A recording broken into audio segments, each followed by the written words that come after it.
বিশ্বকবি রবীন্দ্রনাথ ঠাকুরের মহাপ্রাণ দিবসে গুরুদেবকে শ্রদ্ধা ও কোটি কোটি প্রণাম জানাই। একটি শ্রাবণ দিনেই দুলে উঠল অশ্রু নদী, বিশ্বকে শোক স্তব্ধ করে ইহালোকের ভাড়া পরিত্যাগ করলেন গুরুদেব। জীবনী শক্তিতে ভরপুর রবি কবি চিরস্তা চলে গেলেন, পিছনে ফেলে এক রাস হতাশা যা তার অগণিত ভক্তবৃন্দর মধ্যে ছড়িয়ে গেল। শ্রাবণ ধন্য হয়ে রইল সর্বশ্রেষ্ঠ কবির প্রমাণকালী রূপে।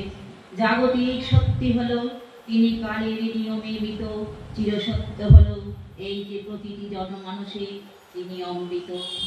তুমি চলে গেলে মহাশূন্যে কালের নিয়মে, তুমি চলে গেলে মুক্ত পথে মুক্তির দূত হয়ে, তুমি চলে গেলে পরাধীনতার শিকল ছিঁড়ে, তুমি চলে গেলে স্বাধীনতার কান্ডারি রূপে পথপ্রদর্শক হয়ে।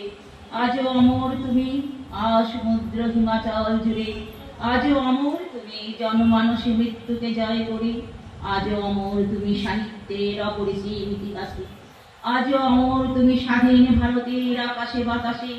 ভালোবাসা হোক বা বিরহ যন্ত্রণা, বারে বারে করি তোমারে প্রার্থনা, জীবনের প্রতিক্ষণে তোমারই আনাগোনা, তোমা ছাড়া ভারতে অনন্ত বেদনা। তুমি শ্যামলী বাংলার হৃদয়ের ছবি, বিশ্বের রবি তুমি, ভারতের কবি।